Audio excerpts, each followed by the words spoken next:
할렐루야. 예수님이 제자들을 데리고 등산을 가셨습니다. 제자들에게 한 가지 임무를 줬습니다. 자기들이 들 수 있을 만한 크기의 돌을 하나씩 다 들고 등산을 하도록 지시를 했습니다. 제자들은 영문도 모르고 투덜투덜거리면서 혼자 올라가는 것도 힘든데 무슨 돌을 들고 오라고 그러면서, 그러나 예수님의 말씀이었기 때문에 하나씩 다 들고 낑낑거리면서 산을 올라갑니다. 이때 아주 잔머리가 잘 돌아갔던 베드로, 조그마한 돌멩이 하나를 호주머니에 살짝 넣고 룰루랄라 하면서 산을 오릅니다. 마침내 정상에 도착을 했습니다. 예수님이 자, 가지고 온 돌을 다 자기 앞에 놓아라, 그렇게 이야기를 합니다. 전부 다 돌을 쫙 앞에다 놓았는데 제법 그래도 큰 돌을 다 가지고 왔습니다. 그런데 유독 베드로 앞에는 뭐가 놓였을까요? 조그마한 돌멩이 하나 놓였습니다. 예수님이 피식 웃으시면서 하늘을 우러러 축사하시고 그 모든 돌들을 떡으로 만드셨습니다.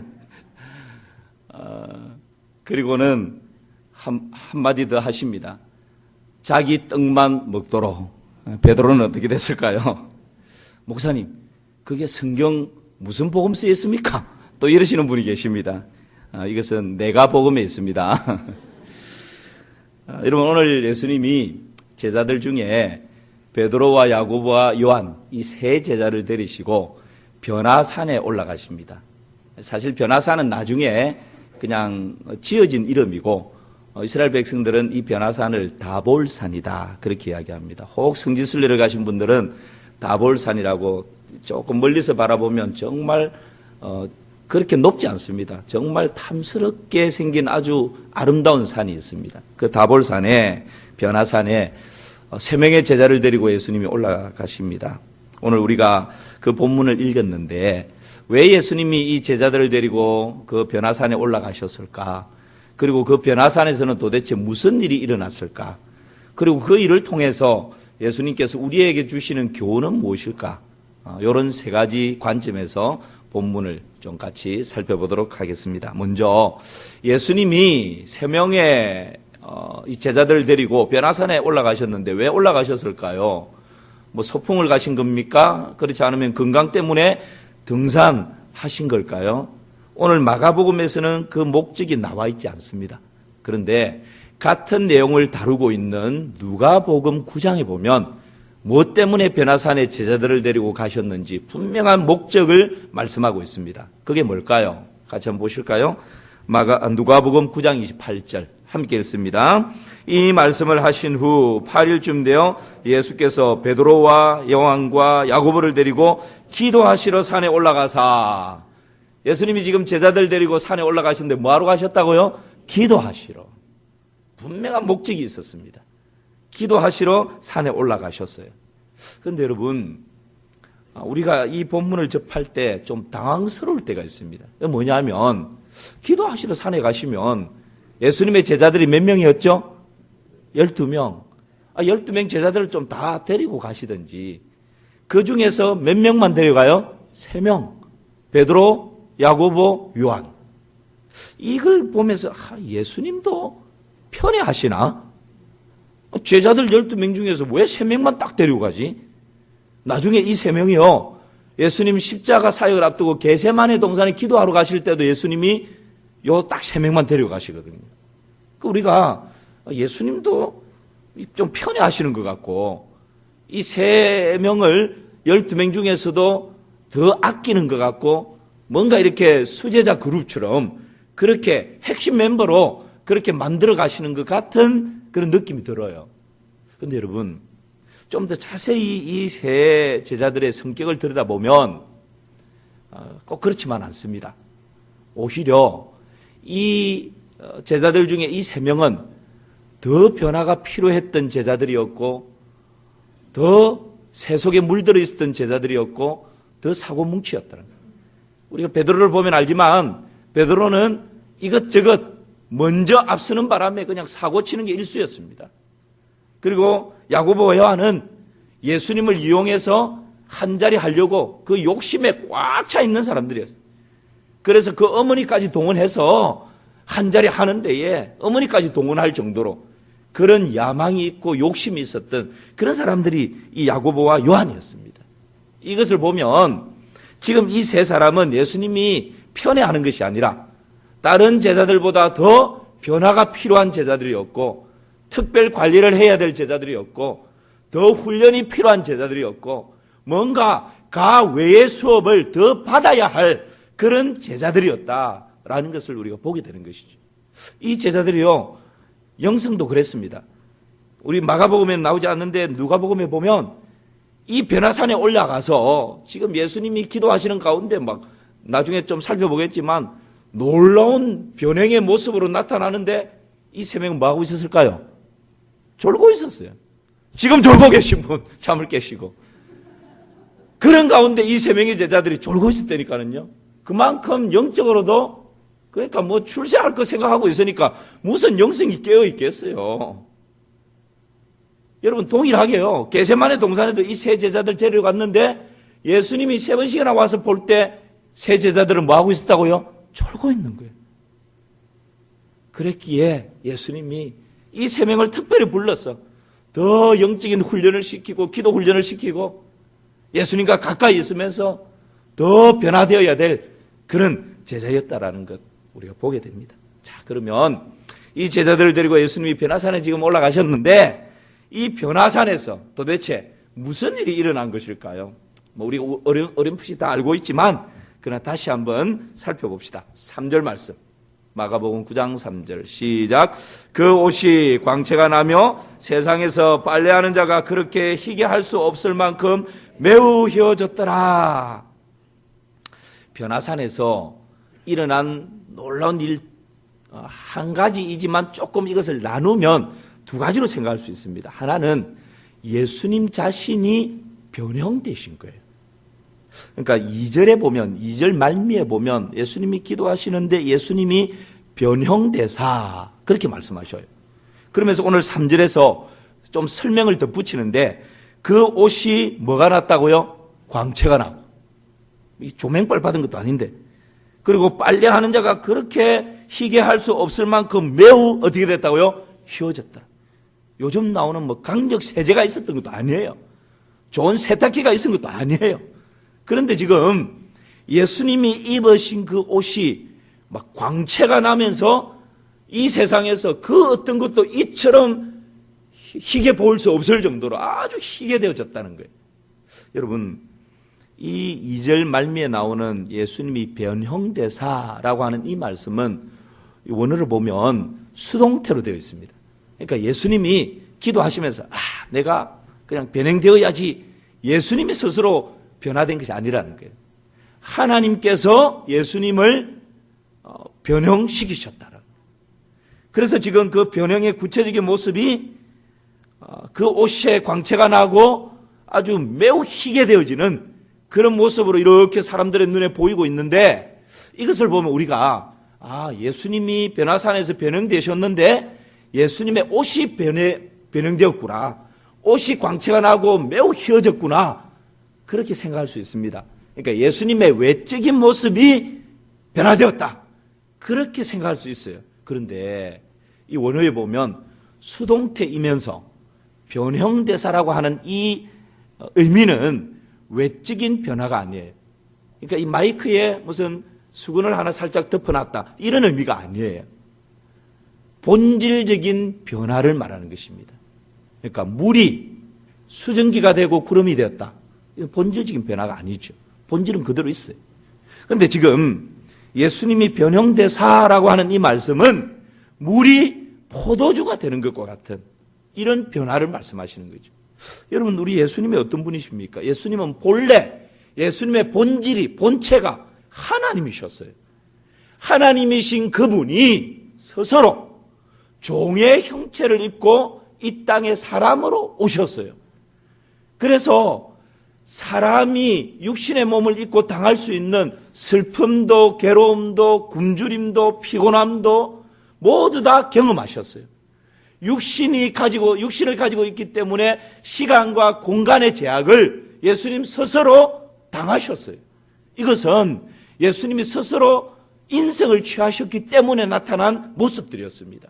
그런데 지금 이 변화산에서의 이 변형되어지는 이 광경만큼은 예수님께서 본래 가지고 계셨던 예수님의 본질, 그분은 본래 하나님이신 그런 신성의 영광이 지금 이 변화산의 이 광경 가운데 찬란하게 드러나고 있다는 거예요.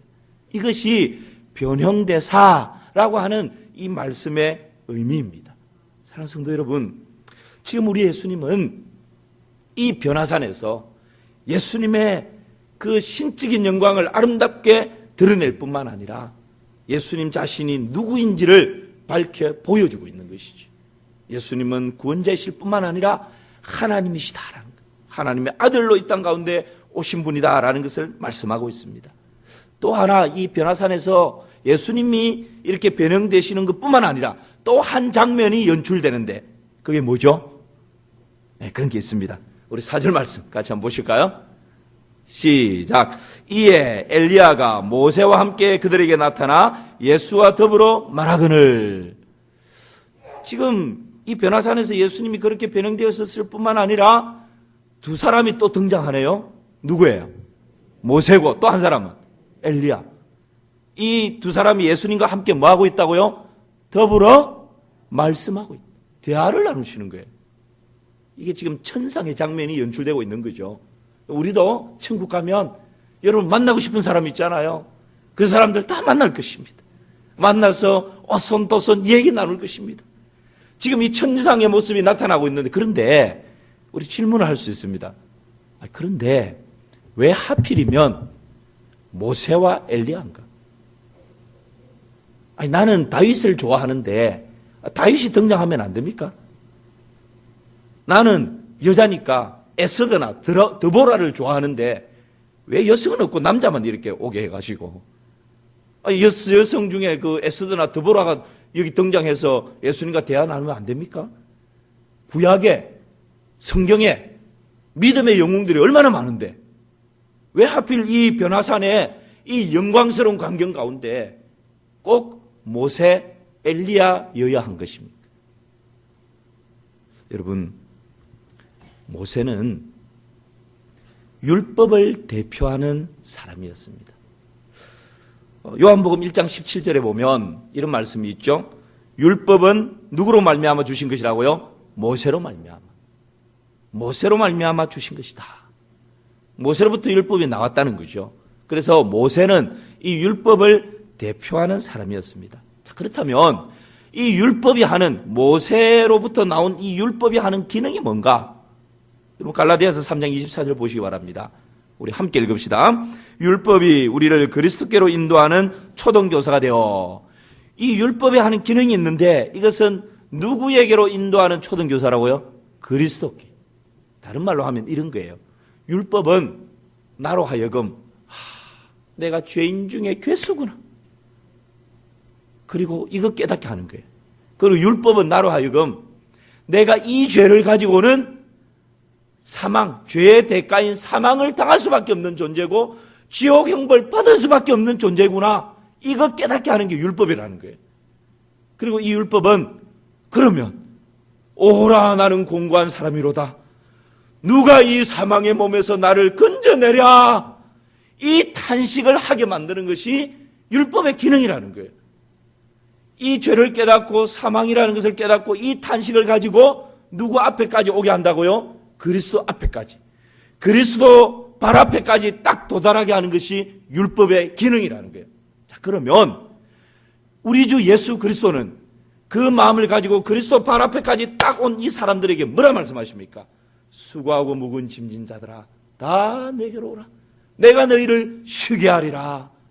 너희들의 죄의 짐, 사망의 짐, 가난의 짐, 저주의 짐, 질병의 짐, 인생의 크고 작은 모든 짐들을 내가 대신 짊어지고 십자가에서 다 대속해 주었다. 그러면서 예수님 말씀하십니다. 누구든지 나를 믿는 자는 죽어도 살겠고 무릇 살아서 나를 믿는 자들은 영원히 죽지 아니하리니 이것을 너희가 믿느냐. 할렐루야. 우리 예수님께서 율법을 완성시켜 버리신 것입니다. 아무리 애쓰고 노력해도 율법으로는 구원 얻을 수 없는데, 그 율법은 예수님의 발 앞에까지 인도하는 역할을 할 수밖에 없었는데, 우리 예수님이 십자가에서 빈 무덤을 만들어버리면서 놀라운 구원을 성취하시고 율법을 완성시키신 분이십니다. 그래서 모세가 등장하는 거죠. 또 한 사람, 모세와 더불어서 누가 등장했어요? 엘리야. 엘리야는 왜 등장하는 걸까요? 여러분, 엘리야는 선지자들의 대표입니다. 구약에 많은 선지자들이 있습니다. 자, 구약에 여러분 아시는 선지자 이름 한번 대보십시오. 예. 정상률은 아니고, 예. 이사야가 있죠? 그 다음에 누가 있어요?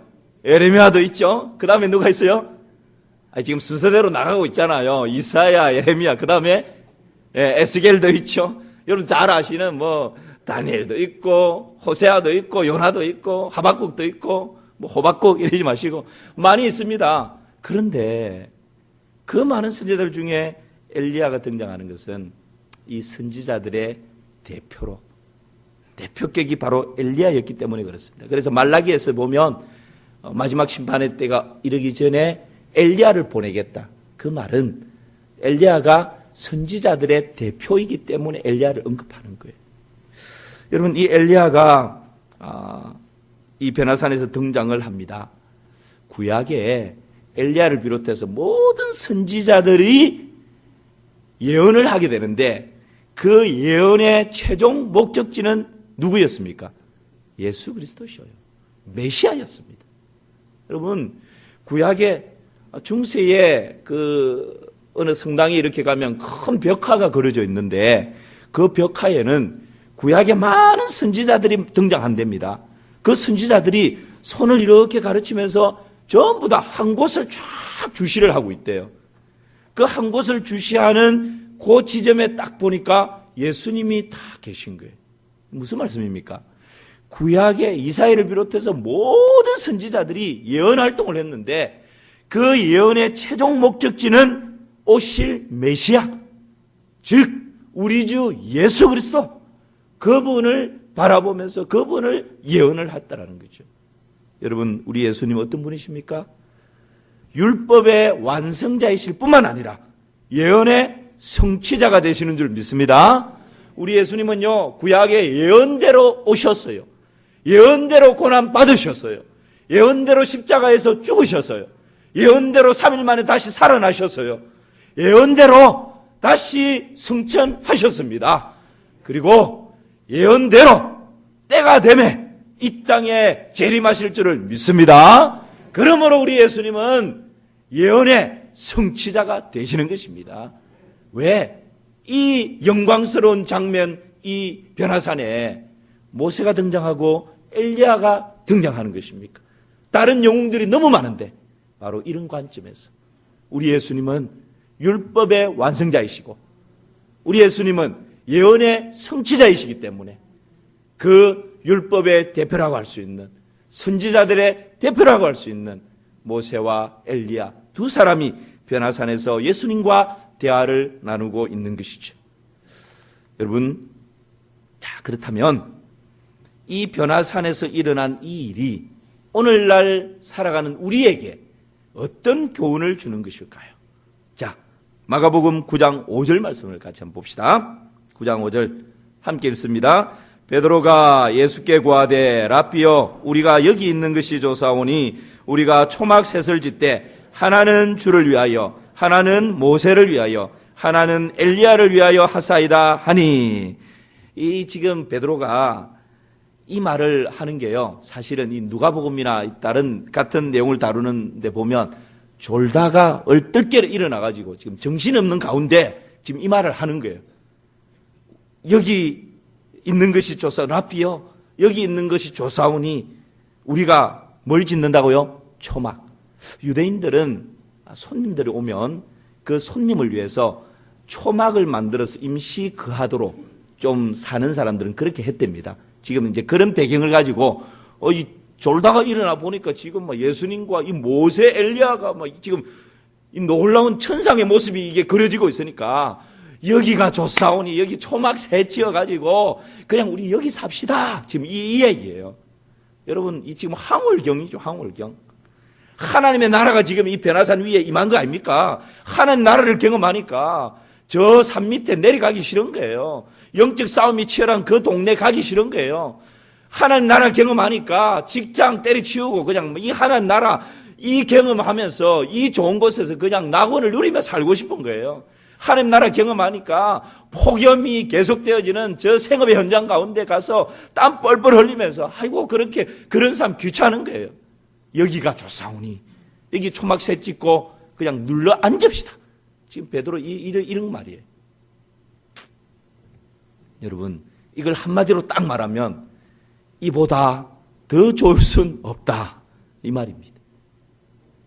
이 천상의 현장이 얼마나 황홀하고 감격이 되고 좋았던지 지금 베드로가 그런 고백을 하는 거죠.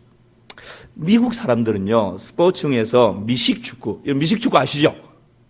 안다 그러세요. 아시죠? 예. 미식축구가 제일 인기가 좋답니다. 그래서 그 한국 어머니를 두었던 미식축구의 영웅 누구죠? 우리나라에도 방문하고 막 한때 이랬는데 요즘은 좀 잠잠하죠. 하인즈 워드. 예. 그 어머니가 한국 사람이지 않습니까? 그 정도로 막 엄청나죠. 그런데 이 미식축구 결성이 늘릴 때가 되면 미국 전역이 난리가 난답니다. 그 정도로 아마 우리나라가 월드컵 4강 진출했을 때와 아마 비슷한 현상들이 일어난대요. 이 표는 거의 예약 없이는 구할 수도 없고. 근데 한 사람이 미리 표를 예약했다가 결승전 경기장에 들어갔는데 이 표를 보니까 자리가 너무 이렇게 멀리 떨어져 가지고 도저히 선수들이 잘 안 보이는 거예요. 그래서 혹시 이렇게 앞자리로 가니까 정말 잘 보이는 자리가 있는데 한 자리가 비어 있는 거예요. 그래서 살 가서 그 옆에 있는 사람에게 혹시 이 자리가 비었습니까? 물어보니까 그 사람이 예. 제가 제 아내를 위해서 미리 두 자리를 예약을 해두었는데 아내가 오늘 참석을 못했습니다. 비어 있습니다. 앉아도 됩니다. 허락을 해주는 거예요. 와, 이게 웬 행운? 그러면서 앉았습니다. 앉아서 조금 있으니까 좀 궁금해지는 거예요. 야, 이런 자리를 예약을 해서 만약에 무슨 급한 일이 진짜 이 자리에 못 올 정도면 엄청 급한 일이 있었는가 보다. 그래서 묻습니다. 혹시 당신 부인이 정말 급한 일이 있는가 보네요. 이런 자리에 올 수 없을 정도면 얼마나 급한 일이 있었으면 이랬을까요? 그랬더니만 제 아내는 죽었습니다. 실례합니다. 죄송합니다. 위로가 있기를 바랍니다.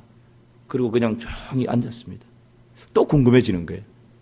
그러면 가족 중에 다른 가까운 가족이나 친척이라도 데리고, 안 그러면 절친한 친구라도 데리고 올 텐데 이 자리를 왜 이렇게 비워놨을까?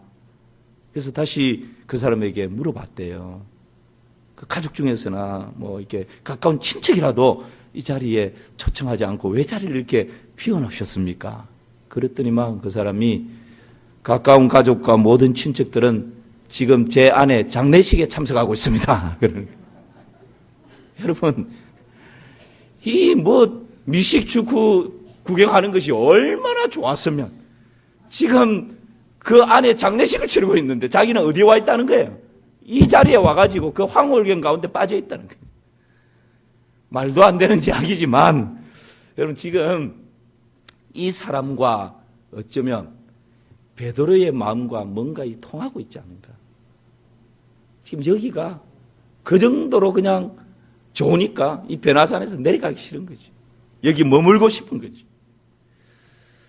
때때로 우리도 여러분 깊은 은혜를 경험하면 그럴 때가 있습니다. 기도원에 가서 금식하면서 기도하면서 보통 우리 그러잖아요. 눈물 콧물 다 빼면서 한번 하나님의 은혜를 경험하고 하나님의 영광을 한번 맛보고 나니까 그냥 내 인생 직장 생활도 다 접고 세상 죄악 많은 세상에 내려가서 맨날 싸우는 그 가정에 또 들어가서 그렇게 살려고 하니까 두려운 거예요. 그래서 그냥 여기가 좋사오니 가족도 떠나버리고 세상도 떠나버리고 등지고 그냥 거기에서 살고 싶은 그런 마음들이 들 때가 있습니다. 그런데 여러분, 우리 예수님은 뭐라고 그러십니까? 여기가 좋사오니 여기서 그냥 그렇게 초막새 찍고 삽시다 라고 하는데, 예수님은 그 이튿날 그런 제자들을 데리고 어디로 가셔요? 산 아래 마을로 내려가셔요. 그 산 아래 마을은 어떤 곳입니까?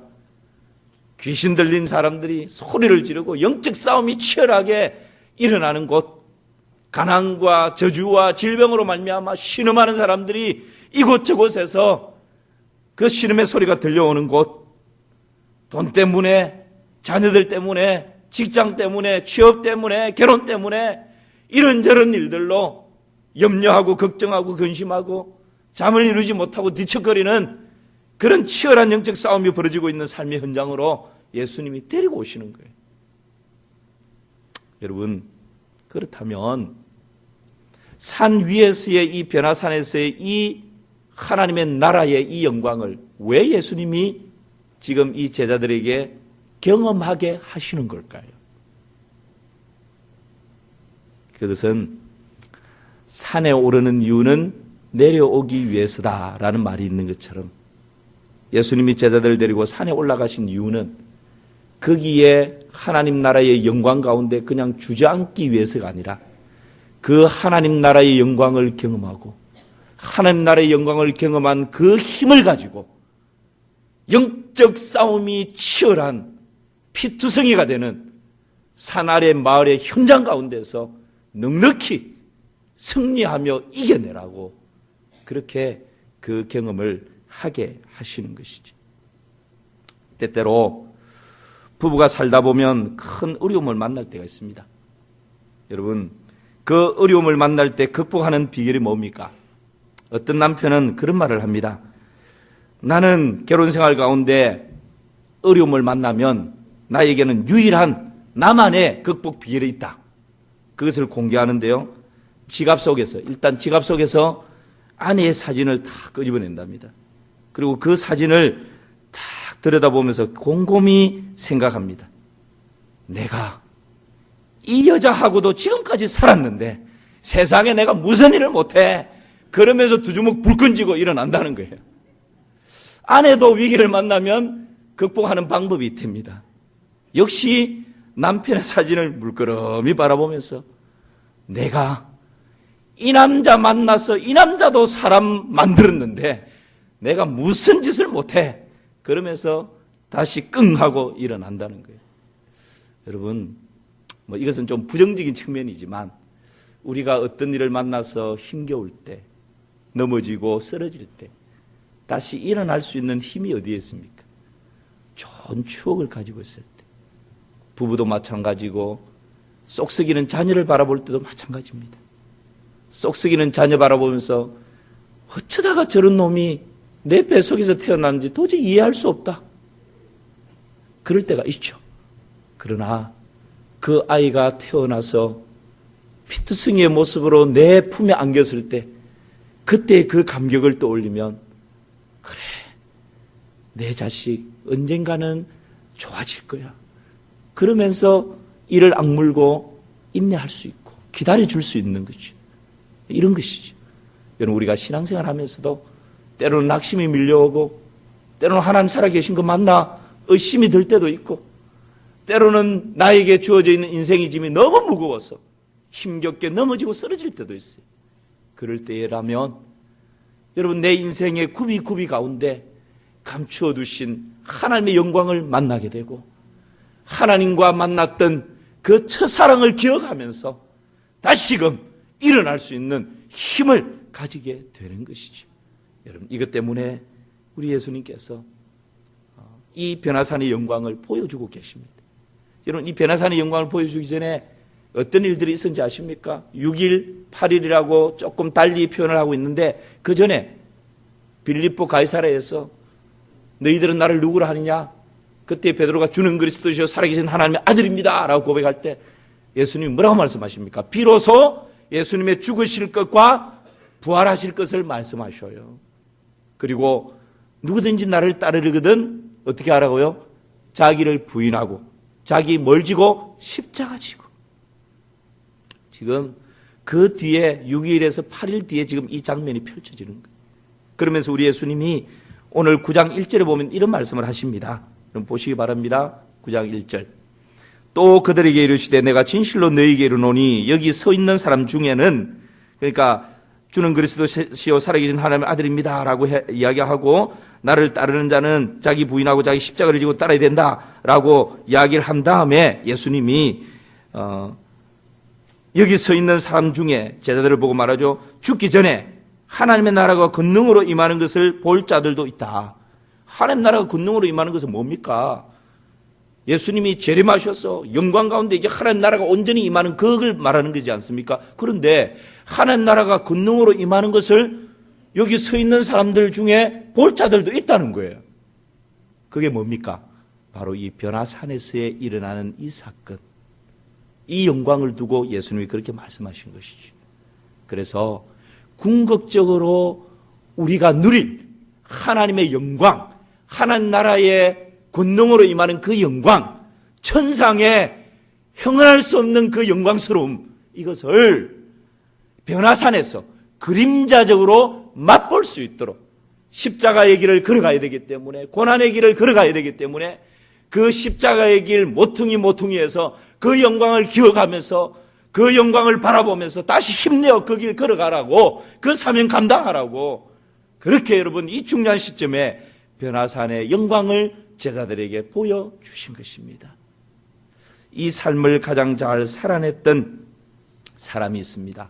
누굽니까? 사도 바울이에요.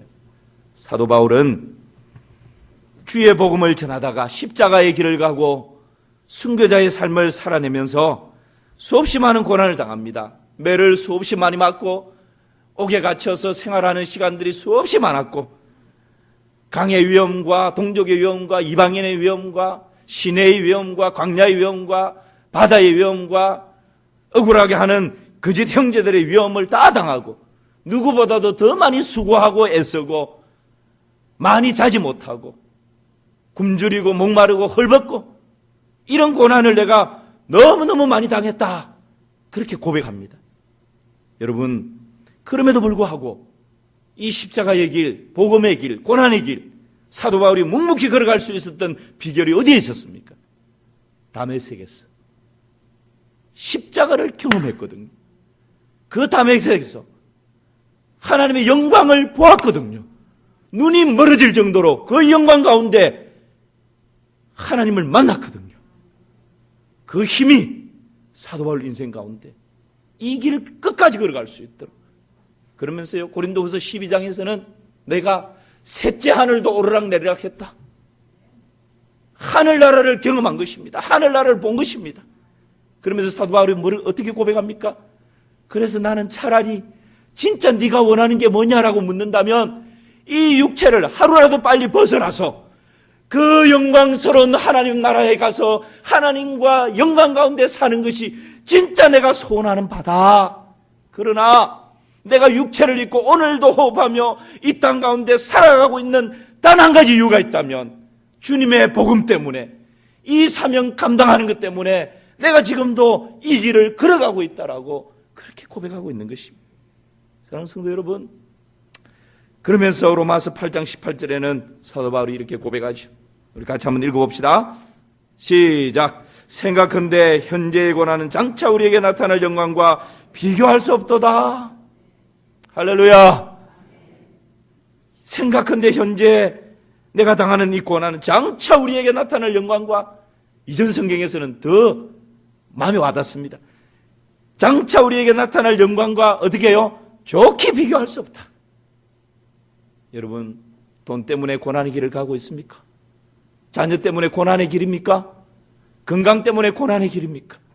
관계들이 뒤틀려서 고난의 길을 가고 있습니까?